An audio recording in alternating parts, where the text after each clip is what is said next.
You know what? I want to stay as close to God as I can. I don't want to miss heaven. There's a lot, as we said, that's went on that I want to see again. And you know what? I am going to see again. That's what it is. He said here, I am Alpha and Omega. He always lets us know I'm the beginning and the end, the first and the last. He said, blessed are they that do His commandments, that they may have right to the tree of life. And there's two parts of this. They have the right, and He said, may enter in through the gates into the city. See, there's two parts to that. That's what they are. There's two parts to that. But that again, may have the right, that He said, may enter in. You know what? God has the final say-so whether or not you and I get in. I'm hard, people, hey, I still have to stand and give an account in this old body. I really do. And I really, truly don't have a card in my pocket that says, you know what, I can go in automatically. It's just like going and say, hey, get me a ticket at the movie house, kid, go ahead and go on in. I still got to give an account to this old body. Here's what I do. Absolutely. And then he said here, for without idolaters and sorcerers and whoremongers and murderers and idolaters, whosoever loveth and maketh a lie. And he said, this is here. He said, Jesus spoke. He said, I'm going to let you know, this is me. He said, I, Jesus, have sent my angels to testify to you these things in the churches. Hey, it's your and my job tonight. It's your and my job tonight to tell this world that they're headed for devil's hell. Yeah. They really are. Absolutely. A lot of people say, well, you know what? I don't. And I had a nephew. When he first got saved, he said, Brother Bo, how did you witness somebody? I work on a railroad. Railroads like coal miners. I'll tell you what, boy, sometimes they got some bad mouths. They really do. Absolutely. Truth is true. One guy told him, he said, you know what? Brother Wayne, he told him, he said, you know what? I don't ask God for anything. And he said, I don't want him to ask me for anything. But one of these days, and I told my nephew, he said, what do I do? You pray for that man. You pray for that man is what you do. His heart is hard, Brother Jason, is what it is. What you need to do is you need to pray for him, that God would intercede is what it is. And take that stony heart and fix it and everything. And you know what? He will. He will. We got to put cross behind our prayers. That's what we have to do.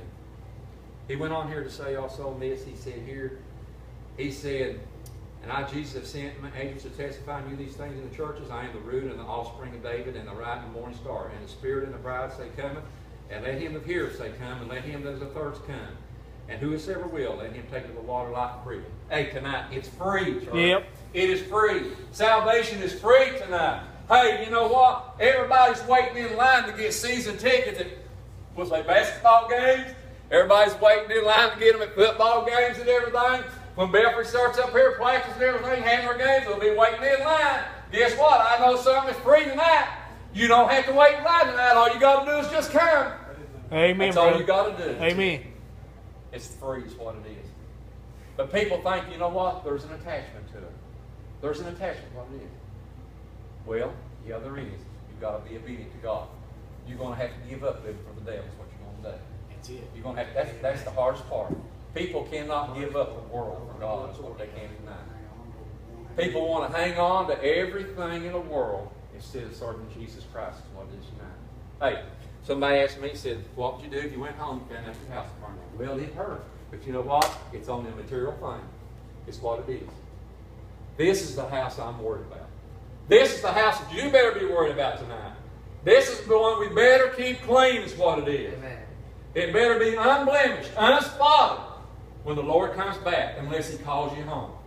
And He already knows, church, about these houses that you and I dwell in. He knows my house better than I know myself is what He does. And I'm not talking about the one at Raw. I'm talking about this one right here. We talked earlier tonight in the very beginning. He said the tabernacle of God is with men. It's with you and me tonight. This is it. This is the tabernacle. This is the one you better worry about. Yeah. Not anything else but this. Look what he said here. He said, also, for I testify to every man that heareth the word, we know this, words of the prophecy of this book, if any man shall add to these things, God shall add to him the plagues that are written in this book. He said, if any man shall take away from the words of the book of this prophecy, God shall take away his part out of the book of life.